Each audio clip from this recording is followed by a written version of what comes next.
Hello my dear students, ಈ ಒಂದು ವಿಡಿಯೋದಲ್ಲಿ ನಾವು ರಾಬರ್ಟ್ ಬ್ರೌನಿಂಗ್ ರವರ ದ ಲಾಸ್ಟ್ ರೈಡ್ ಟುಗೆದರ್ ಒಂದು ಲವ್ ಪೊಯಮ್, ಈ ಪೊಯಮ್ನ ಕಲಿಯೋಣ. ಇದು ಒಂದು ಲವ್ ಪೊಯಮ್ ಆಗಿದ್ದು, ರಾಬರ್ಟ್ ಬ್ರೌನಿಂಗ್ ರವರು ತನ್ನ ಪ್ರೇಯಸಿ ತನ್ನ ಪ್ರೀತಿಯನ್ನ ನಿರಾಕರಣೆ ಮಾಡಿದಾಗ ಅವರು ಕುಗ್ಗದೆ ತನ್ನ ಪ್ರೇಯಸಿಯೊಂದಿಗೆ ಕಳೆಯುವ ಕೊನೆಯ ಕ್ಷಣಗಳನ್ನು ಹೇಗೆ ಆನಂದಿಸ್ತಾರೆ ಮತ್ತೆ ಆ ಕ್ಷಣವನ್ನೇ ಶಾಶ್ವತವಾಗಿರಿಸಲು ಕವಿ ಹೇಗೆ ಬಯಸ್ತಾರೆ ಎಂಬುದನ್ನು ಈ ಒಂದು ಪದ್ಯದ ಸಾಲುಗಳಲ್ಲಿ ತಿಳಿಸ್ಕೊಟ್ಟಿರ್ತಾರೆ. ಈ ರಾಬರ್ಟ್ ಬ್ರೌನಿಂಗ್ ರವರು ಒಬ್ಬ ವಿಕ್ಟೋರಿಯನ್ ಯುಗದ ಕವಿಯಾಗಿರ್ತಾರೆ.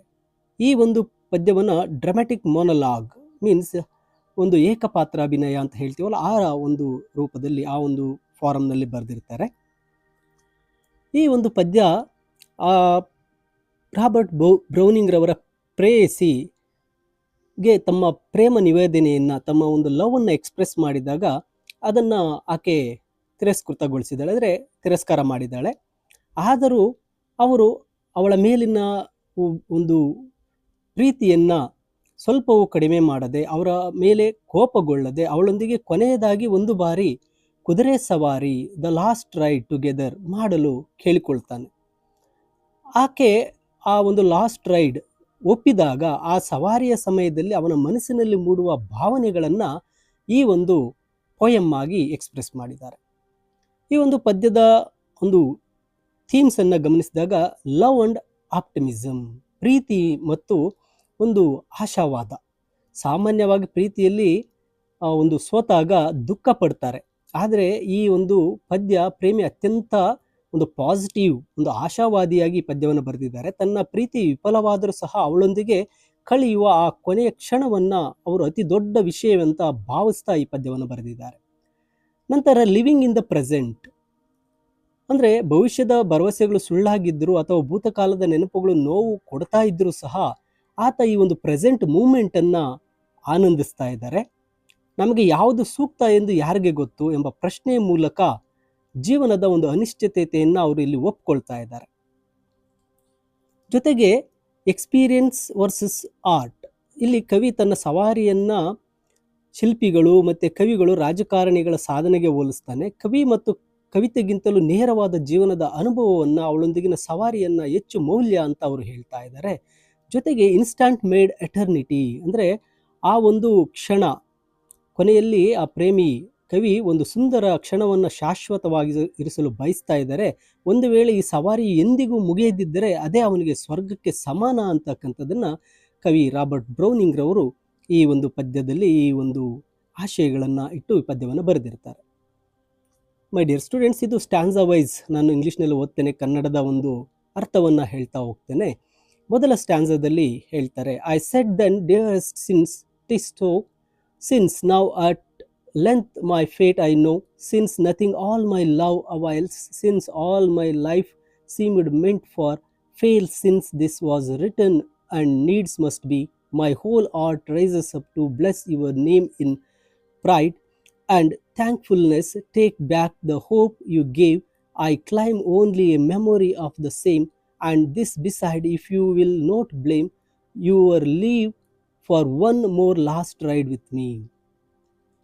ಇಲ್ಲಿ ಈ ಒಂದು ಸ್ಟ್ಯಾನ್ಸದಲ್ಲಿ ಕವಿ ಒಬ್ಬ ಪ್ರೇಮಿ ತನ್ನ ಪ್ರಿಯತಮಿಗೆ ಹೇಳ್ತಾ ಇದ್ದಾರೆ, ಎಲ್ಲವೂ ಮುಗಿದು ಹೋಗಿದೆ ಅಂತ ನನಗೆ ಈಗ ಅರ್ಥ ಆಗ್ತಾ ಇದೆ, ನನ್ನ ಹಣೆ ಬರಹ ಇಷ್ಟೇ ಅಂತ ನನಗೆ ಅರ್ಥ ಆಗಿದೆ, ನನ್ನ ಪ್ರೀತಿಯಿಂದ ಏನು ಪ್ರಯೋಜನವಾಗಲಿಲ್ಲ, ಆದರೆ ನಾನು ನಿನ್ನನ್ನು ಇದಕ್ಕೆ ಯಾವುದೇ ರೀತಿ ದೂಷಣೆ ಮಾಡೋದಿಲ್ಲ, ಬದಲಿಗೆ ಕೃತಜ್ಞತೆಯಿಂದ ನಿನ್ನನ್ನು ಹರಿಸ್ತಾ ಇದ್ದೇನೆ, ನೀನು ನೀಡಿದ ಭವಿಷ್ಯದ ಭರವಸೆಗಳನ್ನು ಹಿಂದಕ್ಕೆ ತೆಗೆದುಕೋ, ನನಗೆ ಕೇವಲ ನಿನ್ನ ನೆನಪುಗಳು ಸಾಕು, ಕೊನೆಯದಾಗಿ ನನ್ನ ಒಂದು ರಿಕ್ವೆಸ್ಟ್, ಒಂದು ವಿನಂತಿ ಇದೆ, ನೀನು ಬೇಸರ ಮಾಡಿಕೊಳ್ಳದೆ ಇದ್ದರೆ ನನ್ನೊಂದಿಗೆ ಕೊನೆಯ ಬಾರಿ ಒಂದು ಸವಾರಿಗೆ ಬಾ, ದ ಲಾಸ್ಟ್ ರೈಡ್ ಟುಗೆದರ್, ಆ ಸವಾರಿಗೆ ನೀನು ಒಪ್ಪಿಗೆಯನ್ನು ನೀಡಬೇಕು ಅಂತ ಈ ಒಂದು ಸ್ಟ್ಯಾನ್ಸ್ದಲ್ಲಿ ಕೇಳ್ತಾರೆ.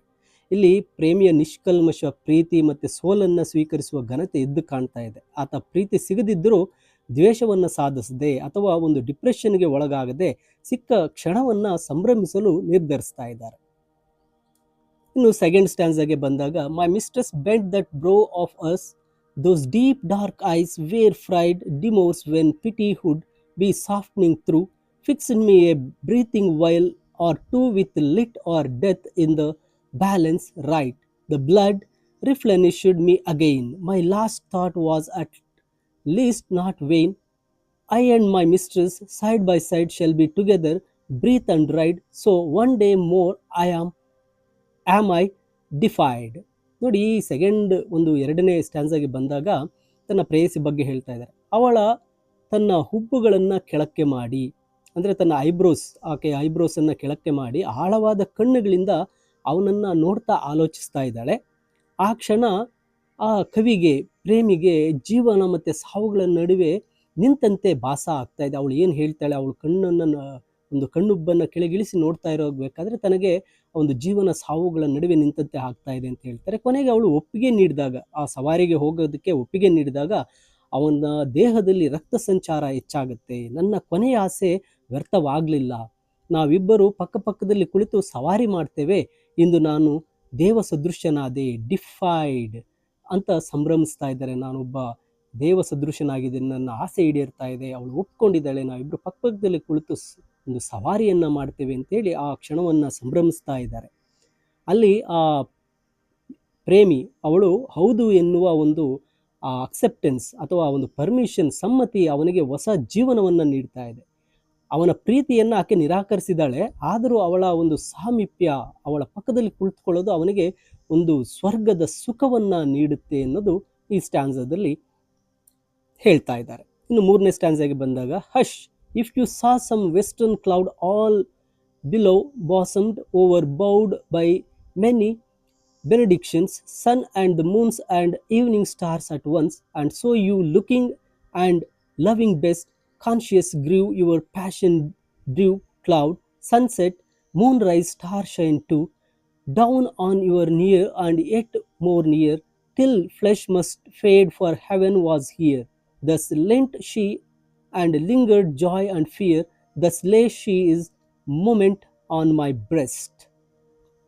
ನೋಡಿ, ಈ ಒಂದು ಸ್ಟ್ಯಾನ್ಸದಲ್ಲಿ ಸೂರ್ಯಾಸ್ತದ ಸಮಯ, ಅಂದರೆ ಸಂಜೆ ಸೂರ್ಯ ಮುಳುಗುವಂತಹ ಸಮಯದ ಮೋಡಗಳು ಸೂರ್ಯ ಮತ್ತು ಚಂದ್ರ ಮತ್ತು ನಕ್ಷತ್ರಗಳ ಆಶೀರ್ವಾದದಿಂದ ತುಂಬಿದಂತೆ ಕಾಣ್ತಾ ಇದೆ. ಅವೆಲ್ಲವೂ ಸಹ ಈ ಪ್ರೇಮಿಗಳಿಗೆ ಆಶೀರ್ವಾದ ಮಾಡ್ದಂಗೆ ಕಾಣ್ತಾ ಇದೆ. ಹಾಗೆಯೇ ಅವಳು ಅವನ ಎದೆಯ ಮೇಲೆ ವಾಲಿ ಸ್ವಲ್ಪ ವಿಶ್ರಾಂತಿ ಪಡೀತಾಳೆ. ಆ ಕ್ಷಣ ಪ್ರೇಮಿಗೆ ಒಂದು ಹರ್ಷ ಮತ್ತು ಆತಂಕ ಎರಡನ್ನೂ ತರುತ್ತೆ. ಆಗ ಆ ಕವಿಗೆ ಅದು ಒಂದು ಸಂತೋಷ, ಅದರ ಜೊತೆಗೆ ದುಃಖವ ಎರಡನ್ನೂ ತರುತ್ತೆ. ಈ ಭೂಮಿಯೇ ಸ್ವರ್ಗವಾಗಿ ಬದಲಾದಂತೆ ಅವನಿಗೆ ಭಾಸ ಆಗುತ್ತೆ. ಇಲ್ಲಿ ಆಕೆ ತನ್ನ ಮೇಲೆ ಒರಗಿದ ತಕ್ಷಣ ಆತ ಸಂತೋಷಗೊಳ್ತಾನೆ, ಅದರ ಜೊತೆಗೆ ಒಂದು ದುಃಖವನ್ನು ಪಡ್ತಾನೆ.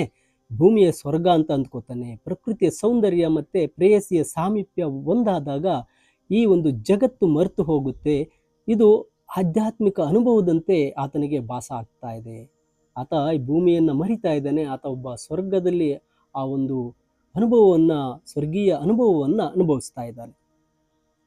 ಇನ್ನು ಮುಂದಿನ ಸಾಲುಗಳಲ್ಲಿ, then we began to ride, my soul smoothened itself out, a long cramped scroll freshening and fluttering in the wind, past hopes already lay behind.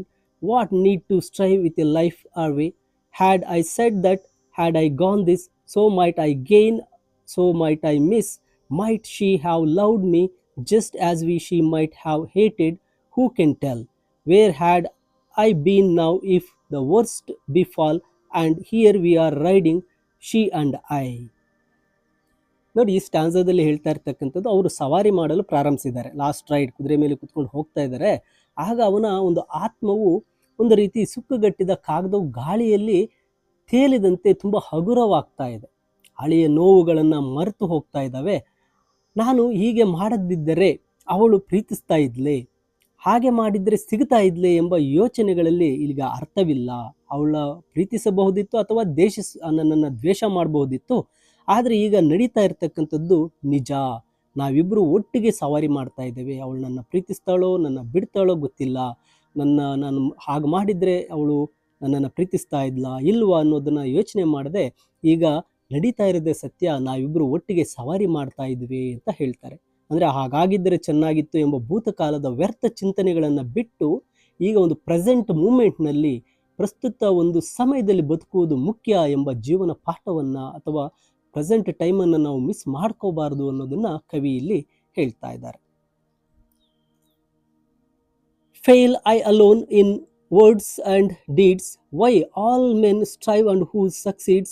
We rode it seemed my spirit flew, saw others' regions, sight is new. As the world rushed by on either side, I thought all labor, yet no less bare of beneath their unsuccess. Look at the end of work, construct the pretty done, the undone vast, this present of theirs with the hopeful past. I hoped she would love me, here we ride.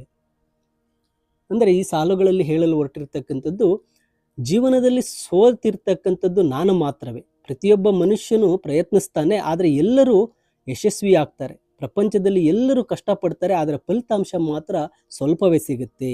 ನಾನು ಅವಳು ಪ್ರೀತಿಸಲು ಎಂದು ಆಶಿಸ್ತಾ ಇದ್ದೇನೆ, ಇಷ್ಟಪಡ್ತಾ ಇದ್ದೇನೆ, ಅದು ಸಿಗದಿದ್ದರೂ ಪರವಾಗಿಲ್ಲ, ನಾವು ಈಗ ಒಟ್ಟಿಗೆ ಸವಾರಿ ಮಾಡ್ತಾ ಇದ್ದೇವಲ್ಲ, ಅದೇ ಅತಿ ದೊಡ್ಡದ್ದು ಅಂತ ಹೇಳ್ತಾ ಇದ್ದಾರೆ.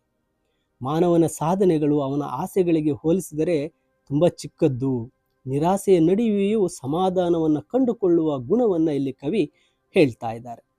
ನಂತರದ ಸಾಲುಗಳಲ್ಲಿ, what hand and brain went ever paired, what heart alike conceived and dared, what act proved all its thought had been, what will but felt the fleshy screen. We ride and I see her bosom heave. There's many a crown for who can reach 10 lines, a statesman's life in each. The flag stuck on a heap of bones, a soldier doing what atones. They scratch his name on the abbey stones. My riding is better by their leave. ನೋಡಿ, ಈ ಒಂದು ಸ್ಟ್ಯಾನ್ಸದಲ್ಲಿ ಕವಿ ಹೇಳಲು ಹೊರಟಿರ್ತಕ್ಕಂಥದ್ದು, ಮನಸ್ಸು ಯೋಚಿಸಿದ್ದನ್ನು ಸಾಧಿಸಲು ದೈಹಿಕ ಮಿತಿಗಳು fleshy screen ಅಡ್ಡಿಪಡಿಸ್ತವೆ ಅಂತ ಹೇಳ್ತಾರೆ. ಒಬ್ಬ ರಾಜ, ಸ್ಟೇಟ್ಸ್ಮನ್, ಇಡೀ ಆ ರಾಜನ ಜೀವನದ ಸಾಧನೆ ಇತಿಹಾಸ ಪುಸ್ತಕದಲ್ಲಿ ಕೇವಲ ಒಂದು 10 ಸಾಲುಗಳಿಗೆ ಸೀಮಿತವಾಗಿ ಬರೆಯಲಾಗುತ್ತೆ. ಅದೇ ಒಬ್ಬ ಸೈನಿಕನು ಯುದ್ಧದಲ್ಲಿ ಪ್ರಾಣ ತ್ಯಾಗ ಮಾಡಿದರೆ ಅವನ ನೆನಪಿಗಾಗಿ ಕೇವಲ ಒಂದು ಕಲ್ಲಿನ ಮೇಲೆ ಹೆಸರು ಕೆತ್ತಲಾಗುತ್ತೆ. ಇವುಗಳಿಗಿಂತ ನನ್ನ ಪ್ರೇಯಸಿಯ ಜೊತೆಗಿನ ಈ ಸವಾರಿ ಎಷ್ಟು ಉತ್ತಮ ಅಂತ ಇಲ್ಲಿ ಕವಿ ಭಾವಿಸ್ತಾ ಇದ್ದಾರೆ. ಅಂದರೆ ಲೌಕಿಕ ಯಶಸ್ಸು ಅಥವಾ ಕೀರ್ತಿ ಶಾಶ್ವತವಲ್ಲ, ಮತ್ತು ಅವುಗಳಲ್ಲಿ ನಿಜವಾದ ತೃಪ್ತಿ ಇಲ್ಲ. ಸಮಾಜ ಮೆಚ್ಚುವ ಸಾಧನೆಗಳಿಗಿಂತ ಪ್ರೀತಿ ಪಾತ್ರರ ಜೊತೆ ಕಳೆಯುವ ಕ್ಷಣಗಳು ಹೆಚ್ಚು ಮೌಲ್ಯಯುತ ಅಂತಕ್ಕಂತಹ ಒಂದು ಅರ್ಥವನ್ನು ಇಲ್ಲಿ ತಿಳಿಸಿದ್ದಾರೆ. What does it all mean poet? Well, your brains beat into rhythm you tell, what we felt only you expressed. You hold things beautiful the best and face them in rhyme so side by side. This something, nay it this much, but then have you yourself what's best for men? Are you poor, sick, old, array your time, nearer one white your own sublime than we who never have turned a rhyme? Sing riding's a joy for me, I ride.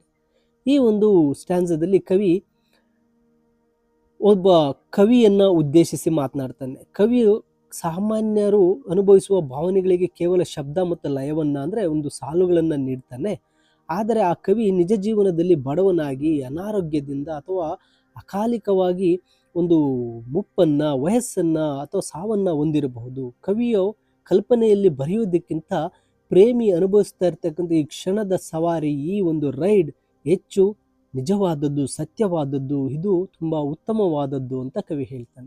ಅಂದರೆ ಇಲ್ಲಿ ಕವಿಯ ಪ್ರಕಾರ ಕಲೆಗಿಂತ art, ಜೀವನದ ಅನುಭವ, life experience ತುಂಬ ಶ್ರೇಷ್ಠವಾದದ್ದು. ಕವಿತೆ ಬರೆಯುವುದು ಕೇವಲ ಒಂದು ಕಲೆಯಾದರೆ ಪ್ರೀತಿಯನ್ನು ಅನುಭವಿಸುವುದು ಜೀವನದ ಒಂದು ಉನ್ನತವಾದಂತಹ ಹಂತವಾಗಿದೆ ಅಂತ ಹೇಳ್ತಾರೆ.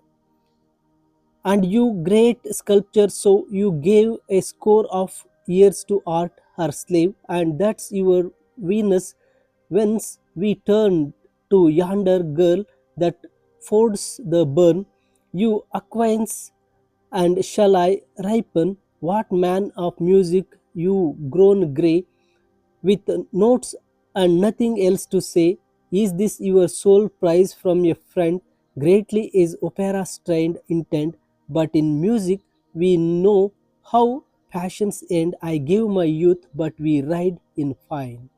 ನೋಡಿ, ಇಲ್ಲಿ ಕವಿ ಒಬ್ಬ ಸ್ಕಲ್ಪ್ಚರ್ ಮತ್ತು ಒಬ್ಬ ಮ್ಯೂಸಿಷಿಯನ್ ಒಬ್ಬ ಶಿಲ್ಪಿ ಸಂಗೀತಗಾರರನ್ನು ಟೀಕೆ ಮಾಡ್ತಾ ಇದ್ದಾರೆ. ಶಿಲ್ಪಿ ತನ್ನ ಇಡೀ ಜೀವನವನ್ನು ಕಲ್ಲು ಕೆತ್ತಲು ಮೀಸಲಿಡ್ತಾನೆ. ವೀನಸ್ ದೇವತೆಯ ಸುಂದರ ವಿಗ್ರಹ ಆತ ಕೆತ್ತಿರಬಹುದು, ಆದರೆ ಆ ನಿರ್ಜೀವ ವಿಗ್ರಹಕ್ಕಿಂತ ದಡದಲ್ಲಿ ನಡೆದು ಹೋಗುತ್ತಿರುವ ಸಾಮಾನ್ಯ ಹುಡುಗಿ ಹೆಚ್ಚು ಸುಂದರವಾಗಿರ್ತಾಳೆ. ಹಾಗೆಯೇ ಸಂಗೀತಗಾರನ ಕೃತಿಗಳು ಕಾಲ ಕಳೆದಂತೆ ಅವು ಹಳೆದಾಗ್ತಾ ಹೋಗ್ತವೆ, ಮರೆತು ಹೋಗ್ತವೆ. ಪ್ರೇಮಿ ತನ್ನ ಯೌವನವೆಲ್ಲ ಪ್ರೀತಿಗಾಗಿ ನೀಡಿದ್ದಾನೆ. ಈಗ ಅವನಿಗೆ ಈ ಒಂದು ಸವಾರಿಯೇ ಅಂತಿಮ ಸಮಾಧಾನ ಅಂತ ಹೇಳ್ತಾ ಇದ್ದಾನೆ. ಅಂದರೆ ಈ ಲಾಸ್ಟ್ ರೈಡ್ ಅನ್ನೋದೇ ಅವನಿಗೆ ತುಂಬ ಸ್ಯಾಟಿಸ್ಫ್ಯಾಕ್ಷನನ್ನು ಕೊಡುತ್ತೆ ಅಂತಕ್ಕಂಥದ್ದನ್ನ ಹೇಳ್ತಾರೆ. ಇಲ್ಲಿ ನಿರ್ಜೀವ ಕಲಾಕೃತಿಗಳು ಜೀವಂತ ಮನುಷ್ಯನ ಸೌಂದರ್ಯ ಮತ್ತು ಭಾವನೆಗಳಿಗೆ ಎಂದಿಗೂ ಸಹ ಅವು ಸಮನಾಗಿರೋದಕ್ಕೆ ಸಾಧ್ಯ ಇಲ್ಲ. ಭೌತಿಕ ಸಾಧನೆಗಳಿಗಿಂತ ಭಾವನಾತ್ಮಕವಾದಂತಹ ಒಂದು ಫೀಲಿಂಗ್ಸ್, ಅನುಭವಗಳೇ ಹೆಚ್ಚು ಚೆನ್ನಾಗಿರುತ್ತೆ ಅನ್ನೋದನ್ನು ಹೇಳ್ತಾರೆ. ಇನ್ನು ಕೊನೆಯ ಒಂದು ಸ್ಟ್ಯಾನ್ಸಾಗೆ ಬಂದಾಗ, who knows what fit for us had fate proposed bliss here should sublimate my being had I sing the bond still one must lead some life beyond have a bliss to die with dim discried this foot once planted on the goal, this glory garland round my soul, could I descry such, try and test, I sink back shuddering from the quest, earth being so good would heaven seen best, now heaven and she are beyond this ride. ಈ ಕೊನೆಯ ಒಂದು ಸ್ಟ್ಯಾನ್ಸದಲ್ಲಿ ಹೇಳ್ತಾ ಇದ್ದಾರೆ, ನಮಗೆ ಯಾವುದು ಸೂಕ್ತ ಅಂತ ಯಾರಿಗೆ ಗೊತ್ತು? ಭೂಮಿಯ ಮೇಲೆ ತನಗೆ ಸಿಗಬೇಕಾದ ಎಲ್ಲ ಸುಖವು ಸಿಕ್ಕಿಬಿಟ್ರೆ ಸಾವಿನ ನಂತರದ ಒಂದು ಸ್ವರ್ಗದ ಮೇಲೆ ಯಾವುದೇ ಆಸೆ ಇರೋದಿಲ್ಲ ಅಂತ ಪ್ರೇಮಿ ಇಲ್ಲಿ ಆ ಕವಿ ಹೇಳ್ತಾ ಇದ್ದಾರೆ. ಅಂದರೆ ಭೂಮಿಯ ಮೇಲೇ ಸ್ವರ್ಗಕ್ಕೆ, ಭೂಮಿಯ ಮೇಲೆ ತನಗೆ ಬೇಕಾಗಿರೋದೆಲ್ಲ ಸಿಕ್ಕಿಬಿಟ್ರೆ ಸ್ವರ್ಗ ಯಾಕೆ ಬೇಕು ಅಂತ. ಜೀವನದ ಗುರಿ ಮೊದಲೇ ತಲುಪಿದ್ದರೆ ಮುಂದಿನ ಜೀವನಕ್ಕೆ ಅರ್ಥ ಇರೋದಿಲ್ಲ. ಈ ಕ್ಷಣದಲ್ಲಿ ಪ್ರೇಯಸಿಯು ಜೊತೆಗಿರುವ ಆನಂದ ಎಷ್ಟಿದೆ ಅಂದರೆ ಇದಕ್ಕಿಂತ ಮಿಗಿಲಾದ ಸ್ವರ್ಗವು ಬೇರೆ ಇರೋದಕ್ಕೆ ಸಾಧ್ಯ ಇಲ್ಲ ಅಂತ ಕವಿ ಹೇಳ್ತಾ ಇದ್ದಾರೆ. ಅಂದರೆ ಒಂದು ವೈಫಲ್ಯ ಜೀವನದ ಮುಂದಿನ ಹಂತಕ್ಕೆ ಸ್ಫೂರ್ತಿಯಾಗುತ್ತೆ. ಎಲ್ಲವೂ ಇಲ್ಲೇ ಸಿಕ್ಕಿಬಿಟ್ರೆ ಸ್ವರ್ಗದ ಕಲ್ಪನೆಯೇ ಬೇಕಾಗಿರೋದಿಲ್ಲ. ಪ್ರಸ್ತುತ ಈ ಒಂದು ಲಾಸ್ಟ್ ರೈಡ್ ಕ್ಷಣದ ಸಂತೋಷವು ಭೂಮಿಯನ್ನು ಸ್ವರ್ಗಕ್ಕಿಂತಲೂ ಹೆಚ್ಚು ಸುಂದರವಾಗಿ ಮಾಡಿದೆ ಅಂತ ಹೇಳಿ ಕವಿಯವರು ಇಲ್ಲಿ ಹೇಳ್ತಾ ಇದ್ದಾರೆ. ಮೈ ಡಿಯರ್ ಸ್ಟೂಡೆಂಟ್ಸ್, ಈ ಒಂದು ಕನ್ನಡದ ಎಕ್ಸ್ಪ್ಲನೇಷನ್ ಒಂದು ಇಂಗ್ಲೀಷ್ ಸಮರಿಯ PDF ವಿಡಿಯೋದ ಡಿಸ್ಕ್ರಿಪ್ಷನ್ನಲ್ಲಿದೆ, ಡೌನ್ಲೋಡ್ ಮಾಡ್ಕೊಳ್ಳಿ. ಹಾಗೆ ಹೆಚ್ಚಿನ ವಿಡಿಯೋಗಳಿಗೆ ತಪ್ಪದೆ ಲರ್ನ್ ಈಸಿಲಿ ಚಾನಲನ್ನು ಸಬ್ಸ್ಕ್ರೈಬ್ ಮಾಡ್ಕೊಳ್ಳಿ ಅಂತ ಹೇಳ್ತಾ, thank you for watching this video.